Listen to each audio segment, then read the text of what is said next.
Heroine Trisha మీద ఉదయనిధి అవ్వ అలా కామెంట్ చేసేసారా అని ఇప్పుడు చాలా మంది ఆశ్చర్యపోవడానికి, షాక్ అవ్వడానికి తెగ ట్రై చేస్తా ఉన్నారు కదా. అసలు మహిళల మీద కామెంట్లు చేయడం, రాజకీయాలతో సంబంధం లేని వాళ్ళని కూడా ప్రచారంలోకి లాగి పబ్బం గడుపుకోవడం, ప్రయోజనం, సింపతి కొట్టేయటం రాజకీయాల్లో కొత్తన, పైగా తెలుగు రాష్ట్రాల్లో. ఎందుకు ఇంత షాక్ అవుతా ఉన్నారు? పైగా ఇక్కడే కాదు, ఢిల్లీలో కూడా ఇలాంటి ట్రాక్ రికార్డ్ వెరీ రీసెంట్ కదా.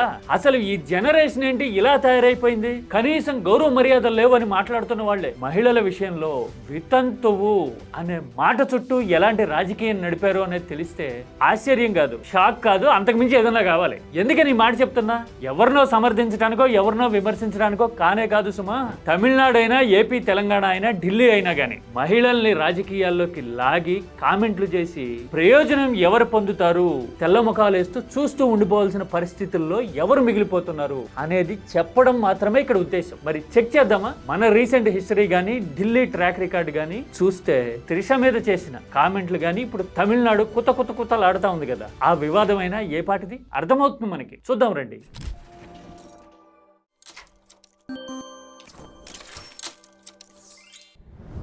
మహిళల పేరుతో రాజకీయాల? అసలు రాజకీయాలతో సంబంధం లేని వాళ్ళని, ప్రమేయం లేని వాళ్ళని రాజకీయాల్లోకి లాగుతారా? వాళ్ళకి మీకు రైవలరీ ఉంటే గనక మీరు తెలుసుకోవాలి, కానీ ఆమెను ఎందుకు లాగుతారు మధ్యలో అని చాలా మంది ఇప్పుడు ఉదయనిధికి శుద్ధులు చెప్పడానికి ట్రై చేస్తా ఉన్నారు కదా తెలుగు రాష్ట్రాల్లో కూడా. అదేంటి తమిళనాడు రాజకీయాలు ఇలా అయిపోయినాయి అంటున్నారు. Public memory is very short అంటారు కదా. అలాగా మన ట్రాక్ రికార్డ్ ని, మన పరిస్థితుల్ని, మన పరిణామాల్ని, రాజకీయాన్ని సింపథెటిక్ గా వాడుకునేందుకు మహిళల చుట్టూ చేసిన ప్రచారాలని, ఆరోపణల్ని మనం మర్చిపోయినట్టున్నాం. అసలు ఉదయనిధి స్టోరీ ఏంటో చూసే ముందు మన రాష్ట్రాల్లో ఏం జరిగిందో చూద్దాం. ముందు తెలంగాణలో రాజకీయ ప్రత్యర్థుల్ని అటాక్ చేసేందుకు, స్ట్రైట్ అవే చెప్పాలంటే బీఆర్ఎస్ నాయకుడు కేటీఆర్ ని టార్గెట్ చేసేందుకు హీరోయిన్ల పేర్లు ప్రస్తావిస్తూ ఎన్నిసార్లు ఆరోపణలు చేయలేదు? ఎవరు చేశారు ఆరోపణలు? ఓపెన్ సీక్రెటే కదా. రైవలరీ బీఆర్ఎస్ తో ఉంటే, బీఆర్ఎస్ నాయకత్వంతో తలపడుతూ ఉంటే కేటీఆర్ నో, కేసీఆర్ నో కదా తప్పు పట్టాలి, విధానాలను కదా టార్గెట్ చేయాలి. అలా కాకుండా క్యారెక్టర్ అసాసినేషన్ అంటారే, అలాంటి ఎత్తుగడతాం హీరోయిన్ల పేర్లు తీసుకొచ్చి లింక్ చేస్తూ మాట్లాడడము, ఆనక సోషల్ మీడియాలో కామెంట్లు చేయించేందుకు ఒక ప్రాపగాండా నడపడాన్ని తెలంగాణ ఏళ్ల తరబడి చూసింది కదా. అంతెందుకు, నిన్నగాక మొన్న వెరీ రీసెంట్ గా కేబినెట్ లో ఉన్న మంత్రి కొండా సురేఖే ఇలాంటి కామెంట్ బహిరంగంగా చేసేసరికి హీరో నాగార్జున తన కుటుంబ ప్రతిష్టను దెబ్బతీసేలాగా మాట్లాడారు అని చెప్పి పరువు నష్టం దావా వేయటం కూడా చూశాం కదా. నేను ఇంతకు మించి డెప్త్ కి పోదలుచుకోలేదు, ఎందుకంటే ఆ కామెంట్లు అన్ని చూపించి అట్రాక్ట్ చేయడం కాదు ఇక్కడ ఉద్దేశం. అందుకే చూపించట్లా. ఇక్కడ మాట్లాడుతున్నది పాలసీ ఓరియంటెడ్ పాలిటిక్స్ ఎలా ఉంటాయి, ఏదో రకంగా ప్రాపగాండా బేస్డ్ గా నడిపే రాజకీయం ఎలా ఉంటుంది అని చెప్పడం మాత్రమే ఇక్కడ ఉద్దేశం. తెలంగాణకి తెలిసి ఈ విషయం తెలుగు రాష్ట్రాలకి తెలుసు. మరి ఏపీలో ఏం జరిగింది? అబ్బో, ఏపీలో స్టోరీ అయితే ఇంకా రసవత్తరం. అసలు సెంటిమెంట్ ధారాపాతంగా బకెట్లు కన్నీరు కార్చాల్సినంత కరుణ రసం ఉట్టి పడేంత స్టోరీలు ఉంటాయి ఏపీలో అయితే. 2 ఇన్సిడెంట్లు మాత్రం రేఖామాత్రంగా ప్రస్తావిస్తారు. అవి కూడా పబ్లిక్ డొమైన్ లో ఉన్న ఇన్ఫర్మేషన్స్. ఇదిగో చంద్రబాబు ఇలా కన్నీటి పర్యంతం అయిపోతూ తన కుటుంబాన్ని, తన భార్యని అవమానించేశారు అంటూ రాజకీయ ప్రత్యర్థుల మీద ఆరోపణలు చేయడము, సవాల్ చేయడము, మళ్ళీ గెలిచిన తర్వాతే అసెంబ్లీకి వస్తాను అని చెప్పడాన్ని 2024కి ముందు చూశాం కదా. ఇదంతా one side of the coin. అసలు వాళ్ళు ఏమన్నారు, వీళ్ళు ఏం ప్రచారం చేశారు, అందులో వాస్తవం ఎంత అని తక్కడిలో తూకం వేసి నేను ఇక్కడ చూపించదలుచుకోవాలా. కేవలం ఇన్సిడెంట్ జరిగింది ఇలాగా అని మాత్రమే నేను ఇక్కడ కోట్ చేస్తా ఉన్నా. అర్థమైంది కదా. ఇక other side of the coin ఏంటి మరి? మహిళల్ని అవమానించేశారు పలానా పార్టీ వాళ్ళు అని ఎన్నికల ముందే కాదు, ఇప్పటికే నడిచే ప్రచారం ఒకటి ఉంది కదా, తల్లి చెల్లికి అని, తల్లికి చెల్లికి, చెల్లిని తల్లిని, ఇలాంటి కామెంట్లు ఇప్పటికి కూడా వస్తూ ఉంటాయి కదా. అసలు రాజకీయాలతో సంబంధం లేని వాళ్ళని రాజకీయాల్లోకి లాగారు, అసలు కుటుంబ విలువల్ని, మర్యాదల్ని దెబ్బతీశారు అని మనం ఆరోపణలు చేసుంటాము. ఎన్నికల్లో ప్రధాన ఎజెండాలో అలాంటి ఆరోపణలు కూడా భాగమై ఉంటాయి. ఇప్పుడు మళ్ళీ తల్లి చెల్లి పేరుతో ఎదుటి వాళ్ళ మీద ఎలిగేషన్స్ చేసి పై చేయి సాధించడానికి, ప్రాపగాండా నడపడానికి స్టిల్ ప్రయత్నాలు నడుస్తూనే ఉన్నాయి కదా. ప్రాపగాండా అనే పదం ఎందుకు వాడా ఇక్కడ? ఇదిగో వైఎస్ జగన్మోహన్ రెడ్డి తల్లి విజయమ్మ ప్రయాణం చేస్తున్న కారు టైర్ కి ఏదో ప్రాబ్లం వచ్చి ఇలా ఆగిపోయిందిట. టయోటా వెల్ఫైర్ అనుకుంటా, చూశారుగా కారు. ఆ కారు ఆగిపోతే అసలు తల్లి మీద కొడుకు కుట్ర చేసేశాడు అని ఒక పార్టీ హ్యాండిల్లో పోస్ట్ చేయడము సోషల్ మీడియాలో విస్తృతంగా ప్రాపగేట్ చేయడాన్ని ఈ రాష్ట్రం చూసింది కదా. అదే సందర్భంలో ఆఖరికి ఆ తల్లే స్వయంగా రియాక్ట్ అవ్వాల్సి వచ్చింది కదా. నా కార్ యాక్సిడెంట్ లో ఈ రోజు నా కొడుకు ముడిపెట్టి అదొక కథ అల్లుతున్నారు. చూశారు కదా, తన కొడుకుని ఇలాంటి వివాదాల్లోకి లాగొద్దు అని విజయమ్మ చెప్పాల్సిన పరిస్థితి వచ్చింది కదా. ఇది ఎంతటి విషాదకరమైన పరిస్థితి. మనం మహిళల ఆత్మగౌరవం గురించి మాట్లాడుతుంటాము, రాజకీయాల్లో విలువలు ఉండాలి అని చెప్తూ ఉంటాము.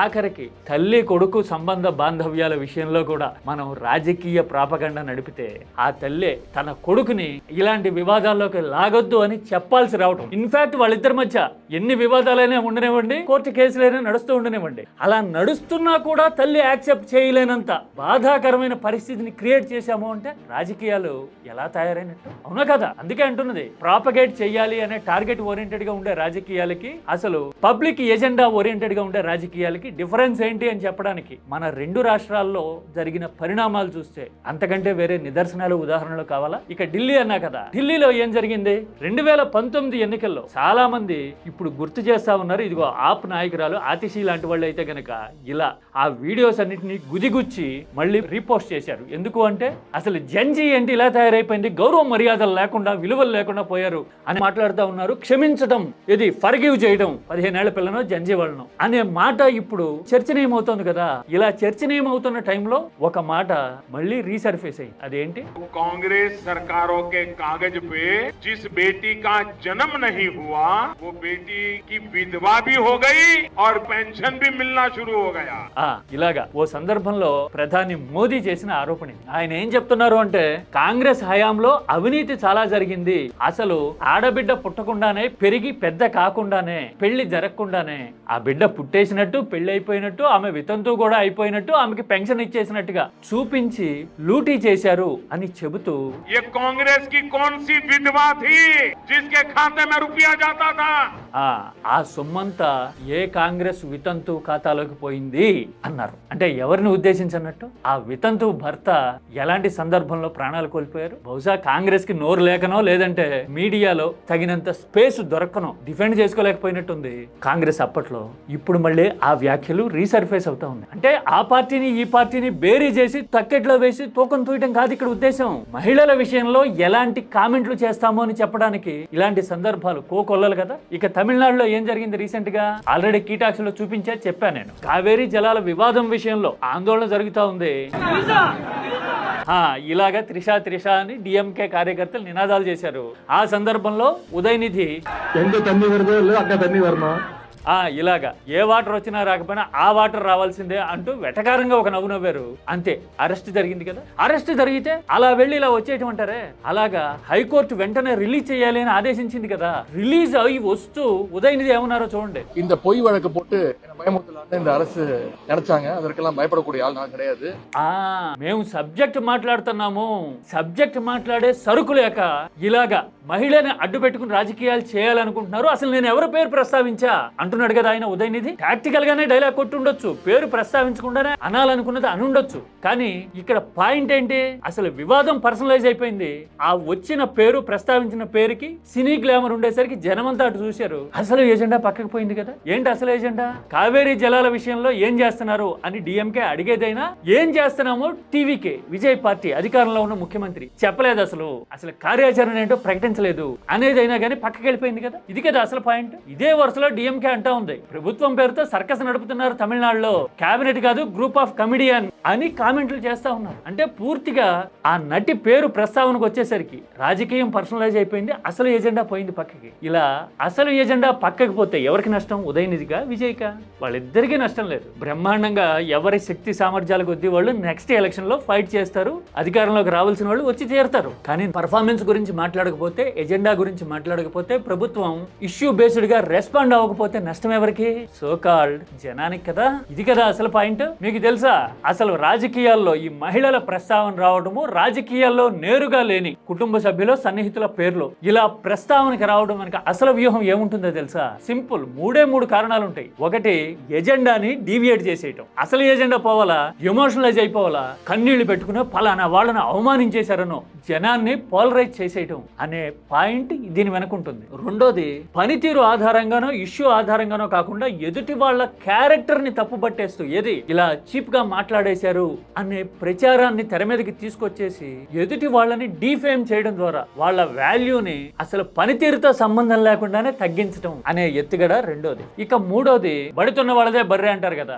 అలాగా మీడియా ఎటువైపు ఉంటే అటువైపు. అఫ్ కోర్స్ ఇవాళ రేపట్లో అధికారం ఉన్న వైపే మీడియా మొగ్గుంటా ఉంది, లేదంటే అధికారంలోకి రావాలి అని మీడియా ఎవరిని చూసి అయితే కోరుకుంటా ఉందో వాళ్ళ వైపు ఉంటా ఉంది కదా మీడియా. అలాగా ఆ మీడియా ఎటువైపు ఉంటే అటువైపు వాదనే ప్రివైల్ అవుతా ఉంది. ఇది మూడోది. ఈ మూడింట్లో ఎక్కడైనా సరే పబ్లిక్ గ్రీవెన్స్ గానీ, సమస్యలు గానీ, ఛాలెంజెస్ గానీ, అధికారంలో ఉన్న వాళ్ళు లేదంటే అధికారంలోకి రావాలనుకుంటున్న పార్టీ పనితీరు గురించి గానీ ఎక్కడన్నా ప్రస్తావన ఉందా? లేదు కదా. అంటే ఎజెండాని పక్కకి తోసేసి పూర్తిగా జనం కళ్ళకి గంతలు కట్టేసి ఎమోషనలైజ్ చేసి పబ్బం గడుపుకోవాలి అనుకున్నప్పుడు ఇలా విమెన్ సెంట్రిక్ ఎజెండా తెర మీదకి వస్తూ ఉంది. అక్కడ ఇక్కడ అనలేదు, అన్ని స్థాయిల్లోనూ. ఇప్పుడు మాట్లాడుకున్నాం కదా, తమిళనాడు అయినా, తెలుగు రాష్ట్రాలైనా, ఢిల్లీ అయినా, అన్ని చోట్ల ఇదే జరుగుతుంది. అంటే అల్టిమేట్ గా ఈ క్రీడలో దెబ్బతినేది, నష్టపోతున్నది ప్రజలు, వాళ్ళ ప్రయోజనాలే కదా. జనాన్ని ఎంత తేలిగ్గా బుట్లో వేయచ్చు అనడానికి మహేష్ బాబు సినిమాలో ఒక సీన్ ఉంటుంది కదా, టైం ఎంత?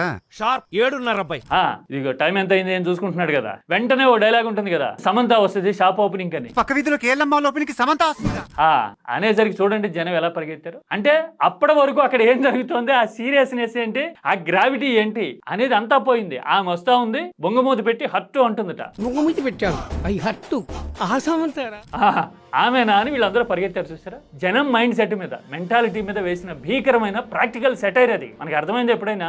అందుకోసమే మహిళల పేర్లని రాజకీయాల్లోకి లాగి పార్టీలు ఎమోషనలైజ్ చేస్తూనే ఉన్నాయి, పబ్బం గడుపుకుంటూనే ఉన్నాయి. అవునా కదా. ఇప్పుడు మనం మాట్లాడుకున్న విషయాలన్నీ చూసిన తర్వాత అసలు ఎజెండాని డీ ట్రాక్ ఎవరు చేస్తున్నారు, అలాంటివి రిపీట్ కాకుండా ఉండాలంటే జనం వైపు నుంచి ఎలాంటి థాట్ ప్రివైల్ కావాల్సి ఉంది, ఎలాంటి ఆలోచన రావాల్సి ఉంది, కామెంట్ సబ్జెక్ట్ ఓరియంటెడ్ గా పార్లమెంటరీ లాంగ్వేజ్ లో మాత్రమే చేయండి. This is key talks request.